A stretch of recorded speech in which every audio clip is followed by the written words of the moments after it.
Okay, great. Gina has given me the good to go. It looks like the waiting room is empty, so I'm going to get started. Hello, friends. One more time, my name is Dawn Simmons. I'm the Executive Director of StageSource. I'm also the Artistic Director of the Front Porch Arts Collective. My pronouns are she, her, hers.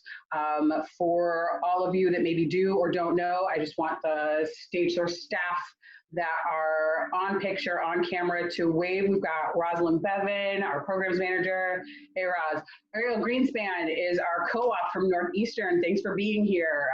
Is going to do some really great work with us. And yeah, Gina, hello. Gina, say hey.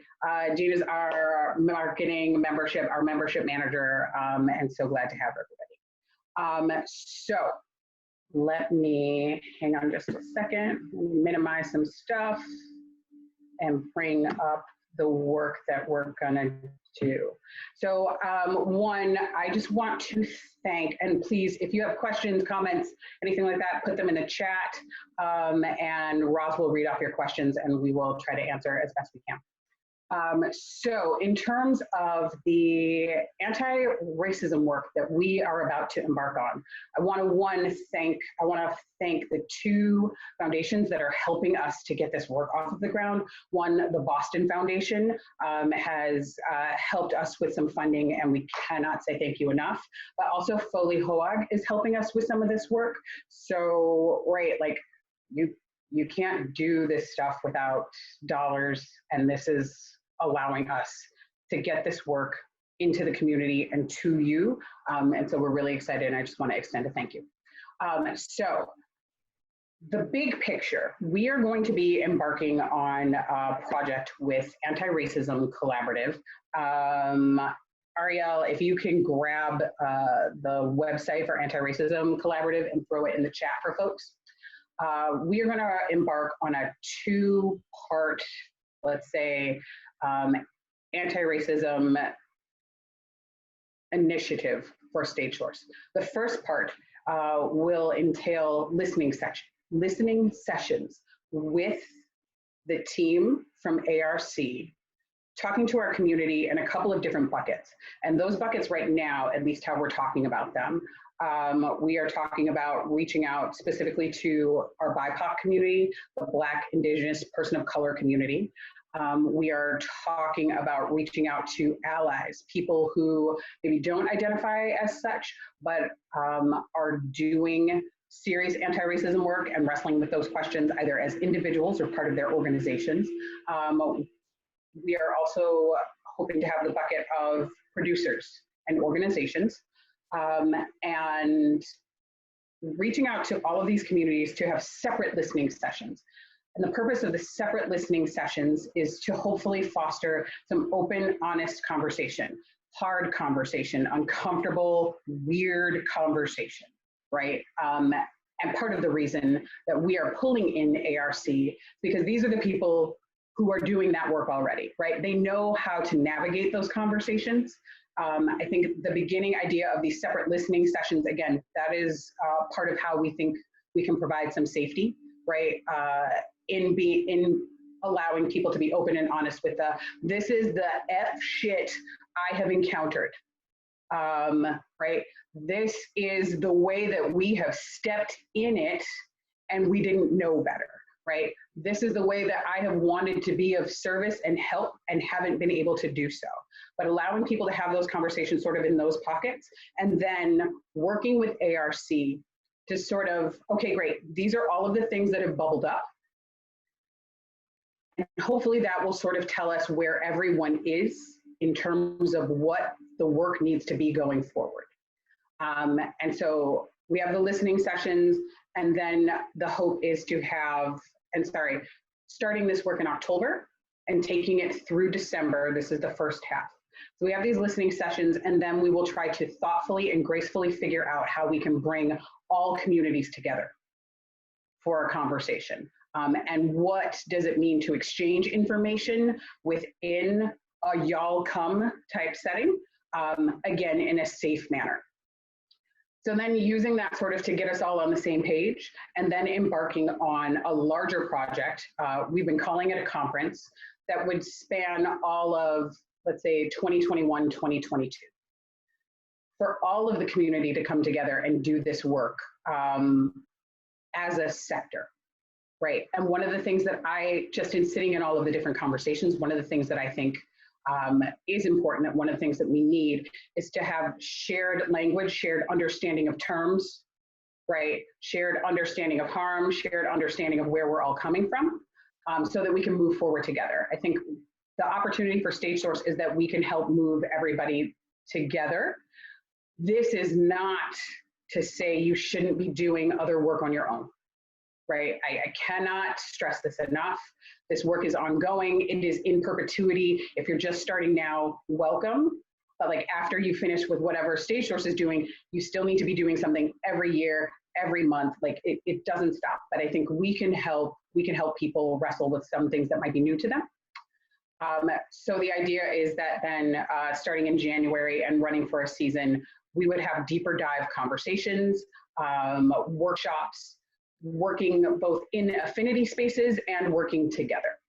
And so what we will do on the 22nd when we meet next, I would like to introduce you all to the folks at Anti-Racism Collaborative who will be working with us. One of the things that we want to do is establish trust. And so it's important for you to meet them. So if you are interested in this work, if you are a person who maybe, or your organization doesn't regularly look at the newsletter that we send out, that thing that you all pay for, that you're like, hey, I didn't know that StageSource was doing that thing. We sent it to you in the newsletter, you pay for it, why aren't you opening it? And you need an engraved invitation, please. Ariel, will you put my email in the chat? Email me, and I will make sure that you are on a list also specifically that will get this information. If there are organizations that you think would be interested in this work, please connect them to me. We would be happy to talk to them about what we're doing. So that's sort of like the big picture thing that's coming down the pike, and we will start that work in earnest in October, and I'm super excited. The folks from ARC are they're really cool, and they've been watching everything that's been going on in our community, and they've already got thoughts.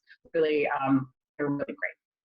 There are a couple of other things that StageSource is also embarking on in terms of our sort of anti-racism work that I want to talk to you all about, just to give you this sort of like, we are sort of in progress. We are working some of these things out as we go, and as we solidify them, we will keep getting this information out to you. We're also trying to do things transparently, but there is also that part that's like, we don't know what some of this is just yet, so we're sort of figuring it out, but you should know.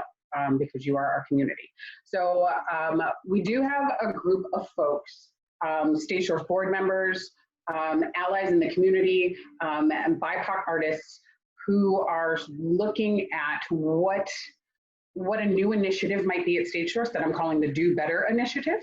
And this is a group that is willing to sort of look at your solidarity statements, accountability statements, your EDI work, marketing collateral, right? If you're planning a season and you're like, does this season feel inclusive? Not just in terms of, right, ethnicity, but does it feel inclusive in terms of gender representation? Does it feel inclusive in terms of people with disabilities, right? What are all the things that we might be missing?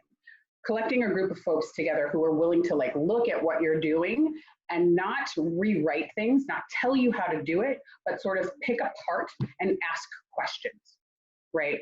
StageSource right now has been getting a few solidarity and accountability statements from organizations in our community. And as we look at it, it's just sort of like big picture questions. Who helped you write the statement? Who else on your board has seen the statement? Why are you writing this statement, right? And then like going through piece by piece and saying like, as people who, right, let me speak at least for me personally. I look at a statement and I think, okay, as a Black female, right, cisgender, semi-heteronormative human being, like what are the things that I see in here that give me pause, that make me ask a question, right? And then sort of pulling those things out. What we are also doing, or what we will embark on, is working with ARC to come up with a rubric of like what these things, what makes a good statement? What's a good start? What are the questions that you should be asking? How should you be interrogating this work? And you should always be interrogating this work. So we're starting this piece to look at all things.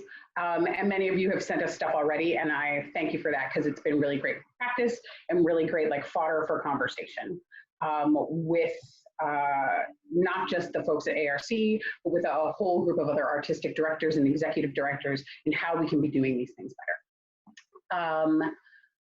So let's see, we have that piece going up, and I think the last time we spoke, I also mentioned to you that we are collecting all of the public statements that your organizations have made and going through those. We will publish those on our website just as a like really easy, there's no like judgment, not necessarily any feedback on these, but just saying, this is what our community is doing. If you need one place, if you want to go and look, you're about to work at 4 different organizations because we will all go back to work. It's going to happen, but you want to know what everybody's doing. This is a great place that you can come, and everything will forward you back to like the websites of the organizations, right? We just want to be, one of our strengths is that we're an aggregator, right? So if you want to see the big picture, we're going to have that out there for you. So I think that's sort of where we are right now in terms of what we're embarking on for the year. And we hope that you will come with us and join us. Roz, are there any questions in the chat right now? We just had one question just about the timing on the 22nd and if that's set yet. Timing on the 22nd will be, and the 22nd is, sorry, scooting over, is a Tuesday, right? Because I'm also bad with dates.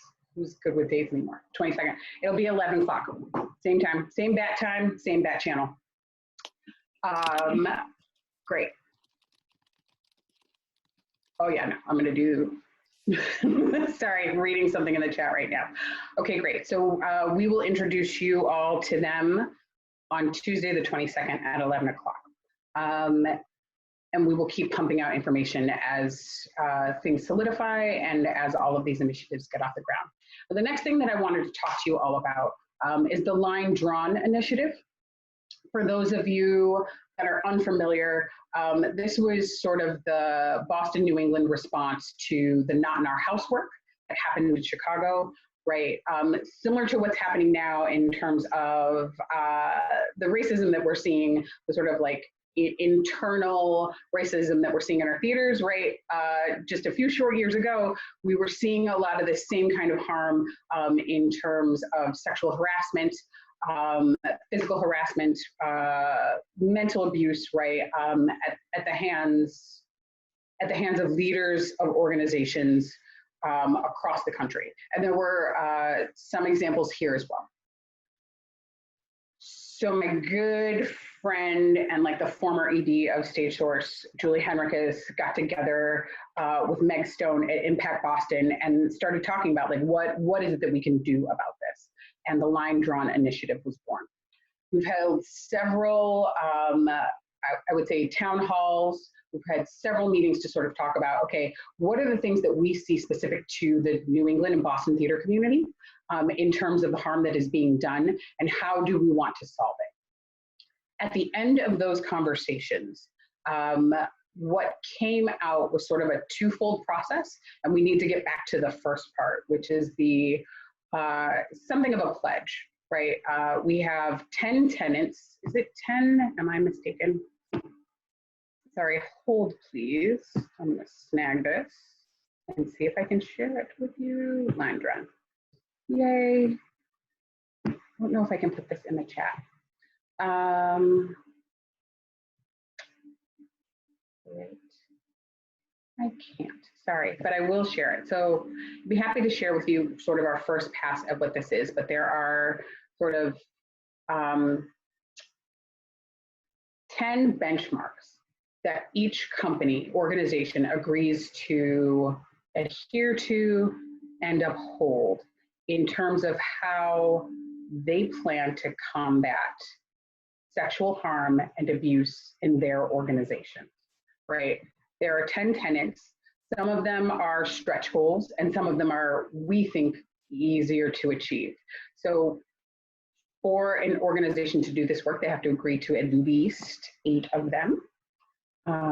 And sorry, I'm just looking at the implementation standards. Sorry, friends, multitasking, trying to find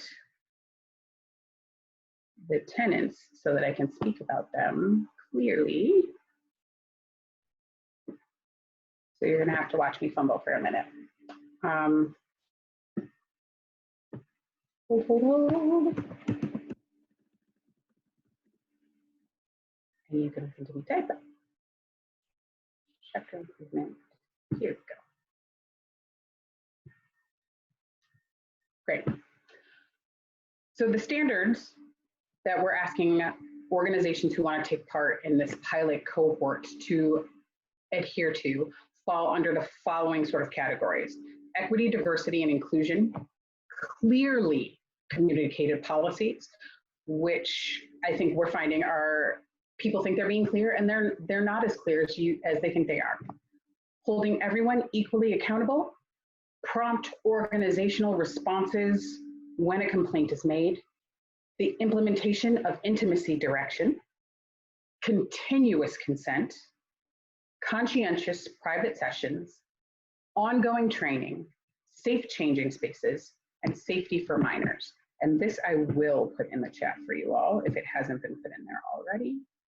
Just a second, friends, so that you can get a look at what we're asking people to agree to and work on. So right now, what we figure is in this moment of sort of quiet downtime, now is a good time for us to actually go in and dig into each one of those tenants, figure out what is possible, right? What can be done right now, what's going to need work, and what needs refining. So the StageSource staff is going to work with Impact Boston to get this back up. We will take 4 sessions to really sort of dive into each one of these pieces. And then the hope is, again, in 2020, let me try that again, 2021, 2022, that we would start this pilot in earnest, that the organizations that have already agreed to and anybody new who wants to come along will then start to implement these practices. And there will be a system of feedback, survey, and response so that we can see how organizations are doing, so that we can see how this work is going, just in terms of for us as well, right? Do these tenants stand up? We can find out what's missing, what is actually unnecessary, and sort of to keep refining that. So I think right now, one of the things that I would like to impress upon all of you is that this work goes hand in hand with your anti-racism work, right? If everything that we are trying to do is to become more equitable, more just, more fair, more healthy and holistic, right? The stuff that you are doing for your BIPOC community also needs to be done for all of the other communities. And that's the kind of stuff that we're looking at as we go into the next year. And that a lot of the matters of equity and accountability and safe spaces bridge both of these worlds, right? Bridge the world of harassment, bridge the world of fair and equitable treatment. Wow, I've said the same words several times right now, my apologies. So if you would like to start piloting this with us, if you would like to get in on this, please, my email is in the chat. Email me and we will get you started with the first cohort. We already have 10 organizations that had committed before the pandemic, and most of them are coming back right now, and there's space for more to sort of really figure this out and then get started with what a pilot looks like. We've got great graphics, fun buttons, things that people can share also to say, like, this is the work that we are embarking on. This is how we want to take care of our community. So I would hope that, yeah, my sincere hope is that if you're sitting on this call and you're like, that's not something that's interesting to me, that if that's your thought, immediately you need to be like, yeah, I got to get in on this, right? Like, this work is for everybody. And who's gonna say that? So if you are saying, like, this is work we need to do, jump in, we'll figure it out. With all the free time that everybody has, we will figure out how to do this work. Sorry, Michelle, you're having issues with Wi-Fi. Come back in. That's it. That's sort of like the state of where StageSource is right now. Lies and subterfuge. Many of you know that we had also started, we were embarking on the possibility of what would a new recognition ceremony be for this community, Boston-based, New England-based, what have you. And that is also work that we will get back to, especially with the downtime. I think we have a lot of opportunity to really figure that out. We had a really great team that has gotten us to a point, but now it's time to get more voices into that work. So you will also probably get another rambly conversation from me about that in the near future. And if you are interested in being a part of a conversation about what a recognition ceremony could be, again, please email me. All right, stop rambling. That is what we're working on. I hope it's exciting to you. It is super exciting to us. The thing that I need you all to do now is tell people, whatever organization you're working in, right? Spread it up, share it up. Where one of the things that we always encounter is that folks who are members, people who are organizational members, right? Your ED, the AD, your marketing director, development director, like, wait, StageSource is doing what? And we're like, we need you to share this information so that folks know that we're doing it and can take part, and that we can get maximum community buy-in. Roz, any questions in the chat? Hey, Dawn, it's Darren. I have a question. Hey, Darren, what you got? I just want to pop back to the Do Better campaign that you were talking about. Sure. Which sounds amazing and super valuable. And I'm just wondering, like, how do you envision the logistics of that? Because that actually seems like a lot of work for folks who are is that something like where, you know, if you want your statement reviewed, do you make a donation to StageSource? Like, is there a timeline? Like, how do you see that potentially working? So potentially working, and this is a conversation that we're having our second meeting of this cohort to sort of figure some of those things out. This will be something that folks will have to pay for. If you want us to review something, and we're trying to figure out, and I have some ideas on what pricing would look like, right? Things that we're talking about also in terms of pricing. A portion of that money goes to StageSource, a portion of that money goes to the reviewer, and then hopefully a portion of that money goes to an organization that is also uplifting this work in the world, right? This is our opportunity to give back. Ideally, 2 people from the cohort are reviewing. Ideally, we will have, I'd say, 10 to 15 people in this cohort of reviewers, so that we have a little more opportunity in terms of, great, this organization has gotten us their statement. You need to give us 2 to 3 weeks to review it, and at least two eyes from the cohort are on it. I think that is the other thing, right? There are often times where just in the early days, someone has sent me something to review and been like, yeah, I need this back like ASAP. And that is not how this work gets done. That is not how this work can be done thoughtfully. So I think it is also instilling in folks who wish to use this service that you need to have at least 2 to 3 weeks for people to review it, and review it meaningfully, meaning that each person, the team of 2, gets to go through, do their own pass, then come together and talk about it. And then if there are larger questions or concerns, that they have the opportunity to bring it back to the group. But again, the hope is that with a wide enough group of people who are available to do the review process, that we should be able to get 1 or 2 people right away to review a statement. Is that helpful, Darren? Yeah, that's exactly what I was hoping to hear, and just super valuable. I love this idea. As a producer who's been wrestling with statements for months now, I'm in. Excellent. Elizabeth Hunter, in terms of our existing statements, should we send those to Dawn to be included in the bank of statements? If your statement, you know what, I would say send it to John. And I think Ariel put that in the chat. Ariel, can you give me a thumbs up? Did you put John's email in the chat? So if you would send, but I can put John's in as well. Yeah, would you please? So please send them to John Meredith. John is collecting these statements for us, or actually, sorry, we had another intern who was collecting these statements, but I'm going to put this on John right now to collect, as they are our master like formatter and thinker and just amazing human being. And we will get that up and on there. And if you have a statement that you would like us to review, please, again, send it my way. Right now, it's sort of an informal process, but we are continuing to formalize this. But happy to help people. And the thing that I keep saying is these are living statements. So just because you have one of us look at them, you should also be talking to the artists that work with you. You should be talking to friends. You should be talking to your board members. There should be so many eyes on these statements, not just ours. And with the statements, I also cannot say this enough.